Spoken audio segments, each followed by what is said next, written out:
మనము 10 రకాల కూరలు చేసుకున్న ఏది కూడా పప్పుచారుకి సాటి రాదండి.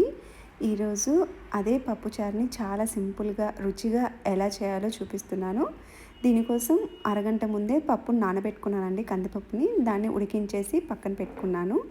ఇప్పుడు ఒక గిన్నె పెట్టేసుకొని అందులోకి కొంచెం ఆయిల్ వేసుకొని, పోపు గింజలు, రెడ్ చిల్లీ వేసుకొని, వెల్లుల్లిని కొంచెం చిదుముకొని వేసుకుంటే బాగుంటుందండి ఫ్లేవర్. అలాగే ఒక గ్రీన్ చిల్లీ కూడా చీల్చి వేసుకొని వేపుకోవాలి. ఈ వెల్లుల్లి అనేది బాగా వేగిన తర్వాత పొడుగ్గా తరుక్కున్న ఆనియన్స్, అలాగే మునక్కాయలు కూడా వేసుకోవాలండి. వేసుకొని కలిపెట్టుకోవాలి. సో చైనాలో అయితే మునక్కాయలు దొరకవండి. రీసెంట్గా మా ఫ్రెండ్ ఇండియాకి వెళ్ళి వచ్చేటప్పుడు తీసుకొచ్చిందనమాట.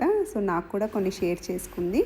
అందుకే ఇలాంటి కమ్మనైన పప్పుచారుని చేసి చూపిస్తున్నాను మునక్కాయతో. సో ఇవి ఇలా వేయించుకున్న తర్వాత దీంట్లోకి మసాలా కోసం అవి మగ్గే లోపల ఒక పాన్ తీసుకొని, పాన్ హీట్ అయిన తర్వాత జీలకర్ర, మెంతులు, ధనియాలు, కారానికి తగినంత రెడ్ చిల్లీ కూడా వేసుకొని, ఇవన్నీ వేగిన తర్వాత లాస్ట్లో కొంచెం కరివేపాకు కూడా వేసేసుకొని బాగా ఫ్రై అవ్వనివ్వాలండి. ఇలా బాగా ఫ్రై అయిన తర్వాత వీటిని చల్లార్చుకొని మిక్సీ పట్టి పక్కన పెట్టేసుకోవాలి. ఈ లోపలే మళ్ళీ మధ్య మధ్యలో ఇది చెక్ చేసుకుంటూ ఉండాలన్నమాట. సో ఇలా ఆనియన్స్ అనేవి బాగా కొంచెం మగ్గిపోయిన తర్వాత ఇందులోకి కొంచెం కరివేపాకు, అలాగే ఒక మీడియం సైజ్ టమాటాను కూడా వేసుకొని బాగా మిక్స్ చేసుకొని కొంచెం పసుపు కూడా వేసేసుకొని కలపెట్టేసుకోవాలి. తర్వాత మూత పెట్టేసి మగ్గించుకోవాలండి. టమాటా అనేది మెత్తగా మగ్గాలన్నమాట. సో ఈ పప్పుచారు చేసుకునేటప్పుడు అన్నీ కూడా చక్కగా ప్రాసెస్లో ఒక్కొక్కటిగా వేసుకొని మగ్గించుకుంటూ ఉంటే బాగుంటుంది.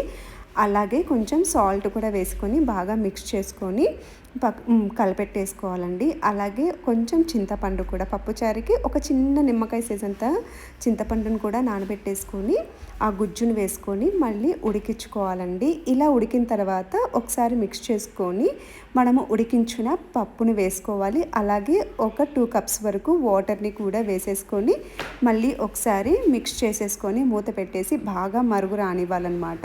సో వన్స్ ఇది ఇలా బాగా మిక్స్ చేసుకున్న తర్వాత మనం ఇందాక వేయించి పెట్టుకున్నాం కదా, దాన్ని ఆ మసాలాను కూడా వేసేసుకోవాలి. వేసుకొని మిక్స్ చేసుకొని మూత పెట్టేసి బాగా మరుగు రానివ్వాలండి. ఈ పప్పుచారు అనేది ఎంత బాగా మరుగుతే అంత బాగా రుచి ఉంటుంది. సో ఇప్పుడు మునక్కాయ కూడా బాగా ఉడికిపోయిందండి. సో పప్పుచారు కానీ సాంబార్ కానీ ఏదైనా కూడా ఇలా మనం చింతపండు పులుసును వాడినప్పుడు కొంచెం బెల్లం పడితేనే దాని రుచి అనమాట. సో మీ టేస్ట్కి తగినంతగా కొంచెం బెల్లం కూడా వేసుకొని లాస్ట్లో కొత్తిమీర వేసుకొని దించేస్తే మన మునక్కాయ పప్పుచారు రెడీ. బాగుంది కదా.